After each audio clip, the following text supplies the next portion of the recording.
This video is about the sine and the cosine. Let's say we have a right-angled triangle. And let's call this right-angled triangle, triangle A, B, C. The length of the hypotenuse is given, 6, and the length of AC is given, 3. And we're being asked to calculate angle B. We could use the tangent, opposite divided by adjacent, but we don't know the length of the adjacent side. So what we do is the following. We know that AB squared plus AC squared is BC squared. This is Pythagoras' theorem. So we know that AB squared is the same as BC squared minus AC squared. So AB is the square root of BC squared minus AC squared. Now, if we substitute the numbers, we have 6 squared minus 3 squared, or the square root of 36 minus 9 is equal to the square root of 27, which is approximately 5.19, etc. We can now use the tangent to calculate angle B, because the tangent of angle B is the opposite side, AC, divided by the adjacent side, AB, or 3 divided by 5.19, dot, dot. Then angle B is the same as the inverse tangent of 3 divided by 5.19, dot, dot, dot. And we use the answer button on our calculators to put 5.19, dot, dot, dot in the calculation. That is equal to 30. So, in order to calculate the angle B, we needed 2 steps. One was calculate AB using Pythagoras, and 2 using the tangent to calculate the angle of B. However, we're doing mathematics, so we don't want to do any more than necessary, because we could use our time for different things, like solving millennium problems. So instead of using the tangent, we're going to use the sine. And the sine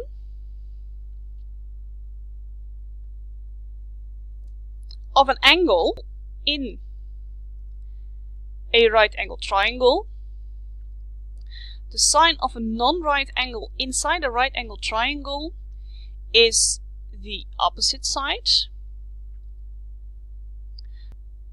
divided by the hypotenuse, which is the information we have. So we can say that the sine of angle B is the opposite side, AC, divided by the hypotenuse, BC. We can substitute the numbers for these sides. AC is 3, BC is 6. So the sine of angle B is 3 divided by 6. So angle B is the inverse sine of 3 divided by 6, which is equal to 30. I think we can now safely say angle B is 30 degrees.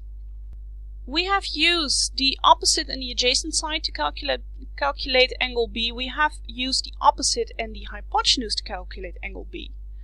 But there's one pair there's one pair of sides we have not yet used. That is the pair adjacent and hypotenuse. And that is the cosine. Let's look at an example for the cosine. We have our triangle again. A is right angled B and C. We have that the hypotenuse is 6 and the side adjacent to B was about 5.2.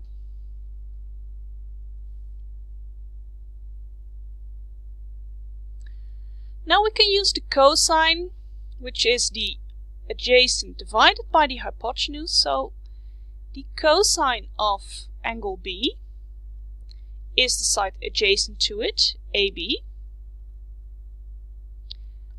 divided by the hypotenuse, BC. If we substitute the number, we get that this is 5.2 and BC is 6. So angle B is equal to the inverse cosine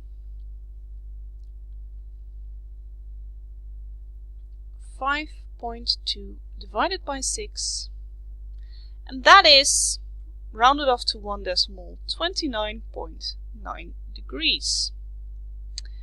Note that I rounded off this number 5.2, and by doing so I get a different angle than in our previous examples. That is why you should never ever round off numbers that are not your end results. If we had used 5.19 ... the answer button again, then we would have gotten a nice 30 degrees. To summarize, if we have any triangle, any right angled triangle, A, B, C, then the sine of angle A is the opposite divided by the hypotenuse. The cosine of angle A is the adjacent divided by the hypotenuse, and the tangent of angle A is the opposite side divided by the adjacent side. There's a little memory aid you can use, which is so. Sine is opposite divided by hypotenuse.